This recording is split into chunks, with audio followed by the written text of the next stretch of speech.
My name is Marco Chiandetti. I'm an artist and I live in London. There's 1, 2, 3, 4, another one's coming just there. I just happen to be born in London and I've always lived here. My parents are from Italy. I've always worked here. And I guess in some way it's sort of moulded, the way that I am. I've always made stuff, just things. I actually studied art history and then subsequently studied fine art at Chelsea College of Art. My practice is actually quite broad and I wouldn't necessarily say that I stick with one thing. The thing about being an artist is how do you transform that information?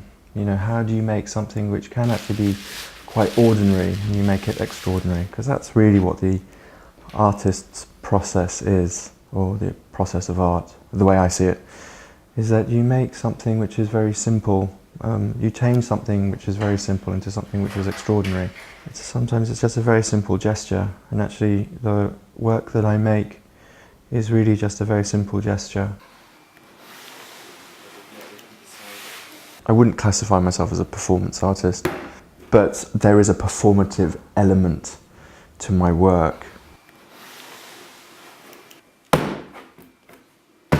As a maker, there is a sense of a performance when one is making, an object.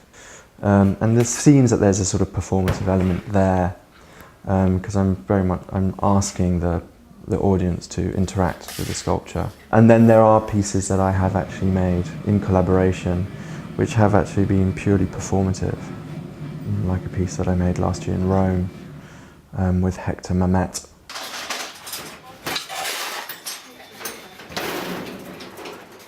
I think an opportunity to work with another artist and collaboratively, it really opens up one's practice and it opens up one's head and really it's really informed my work. You get an insight into their practice, and that sometimes that has a knock-on effect onto your own practice.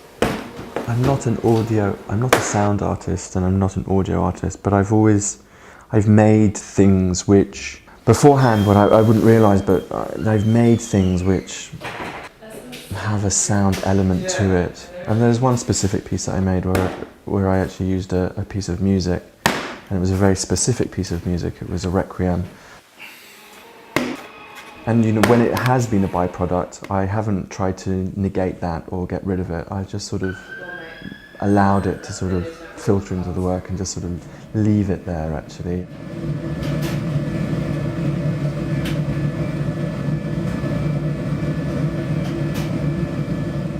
I think alchemy is a nice metaphor for the artistic process, and there's always been this connection between artists' work and alchemy, because it's a process of transformation.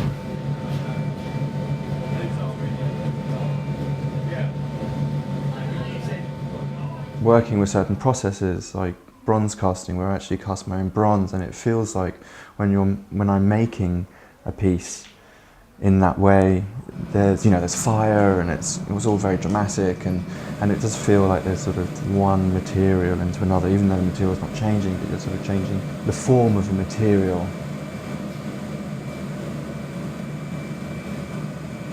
I don't know whether an object can have magical power. I think it can, actually.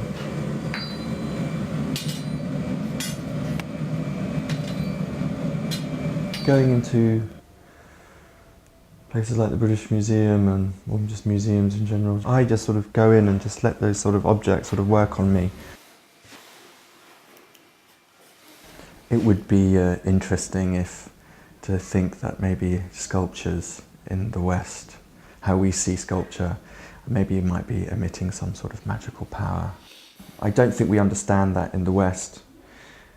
But you go into the British Museum, there are objects there that supposedly have magical powers. I think this is amazing. You always get asked as an artist, what is your work about? And I always think it's quite hard for an artist to pinpoint exactly what their work is about, because I think it works on many different levels and goes in very different areas.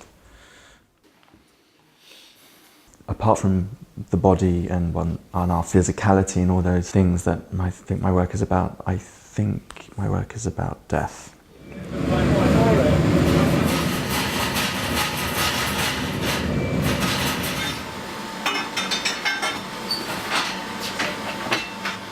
And I think the pain, actually, that we experience when you lose someone is very acute, and it's not like any other pain.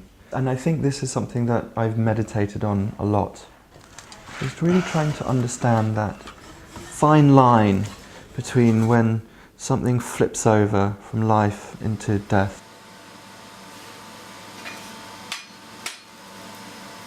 Those processes haven't changed for thousands of years. And so my connection with the material, my working with the material, is exactly the same as someone that was working with it thousands of years ago. And that, for me, that's magic. You know, because time collapses at that point. I know that I have to always keep making. It's really my sounding board of how I am in the world and how I see the world. Hopefully, through the things that I make, people see the way that I see the world, and in a way that's a great responsibility. You're really showing people what you think and what you think of the world, about the possibilities and for the future. When you are in contact with the material, you learn obviously about that material. You sort of learn something about yourself. Maybe it's even just one's inability to do something, or where you are very able to do something. I'm interested in the traces that we leave behind as human beings, because that's what we do. We leave traces of ourselves throughout life, and then we disappear, but those traces remain. And it's the same with the bronze casting. It's like knowledge is like a trace of thousands of years of people's thinking, which is just sort of handed down. And I think it's something which is very, very simple, but I think very, very beautiful.